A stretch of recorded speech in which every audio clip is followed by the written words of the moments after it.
Well, as we've been saying this morning, last week, Bill Maher, well, he went on his anti-Catholic rant. He accused Catholicism of being a child-abusing religious cult and compared the Pope to being a Nazi. Last night, you think he backed down? Well, maybe just a little bit, maybe not. But was his apology good enough, and will Catholics accept it? Joining us right now, Eric, is from Detroit, is the chairman of the House Republican Policy Committee, Republican Congressman Thaddeus McCotter. Good morning to you, sir. Good morning.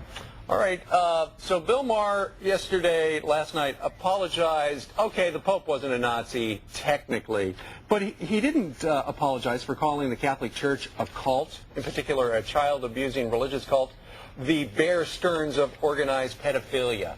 What's your message to Bill Maher this morning, sir?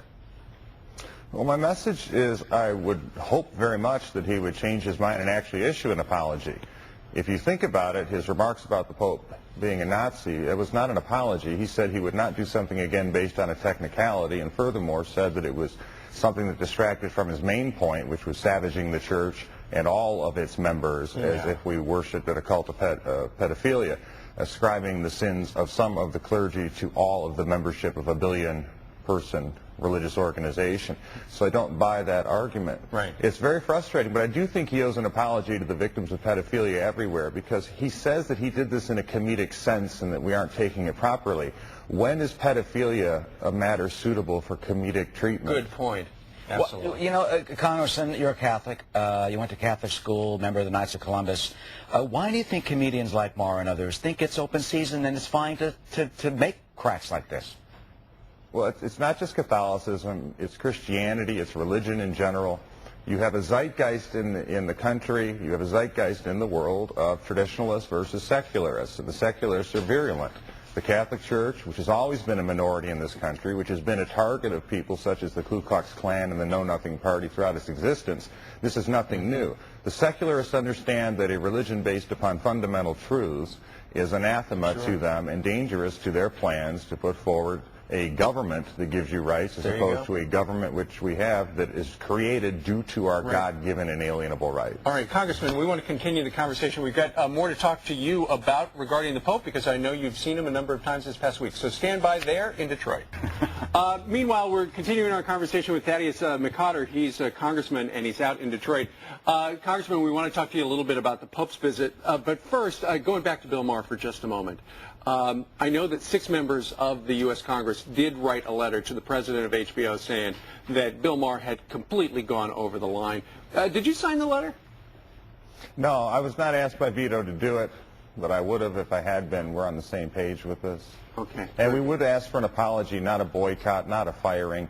We're trying to be reasonable and fair about this. I understand Mr. Maher wants to be perceived as potentially the next Lenny Bruce, but I would just advise him that that would require talent, comedic timing, and a sense of discernment. And it may be a little late for him to require those talents.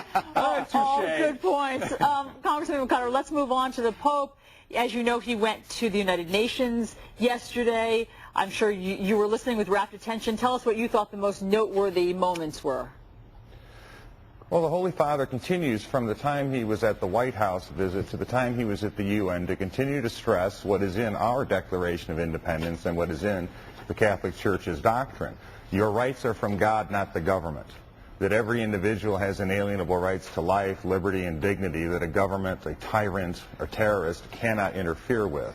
And I think that is one of the fundamental truths of the Church, that they come from a transcendent source. And again, this is what the United States was built on in our Declaration of Independence and through our Constitution. He also continues to stress the role of faith in public life, that you cannot as an individual be denied your exercise of faith when you come into a public position or when you address a public issue, because it leads to a schizophrenic approach within the individual that is unnatural and unhelpful. And again, finally, the message of hope and renewal based upon faith and reason. He drew the distinctions between the founding of the United States, which was built upon faith and reason, the foundation of the United Nations, which was led by the United States, which was also built upon faith and reason and universal transcendent rights, and then drew the line that the Catholic Church would like to help through its membership, continue individual acts of charity, and continue on the path with both the United States and the United Nations. I think you'll have a harder job converting the United Nations to sanity, however. Good point. All right. The Congressman's been on the Foreign Affairs Committee and has been really on the UN on some of those issues. Sure, absolutely. Congressman, thanks for putting on a necktie on this Saturday morning to be with us.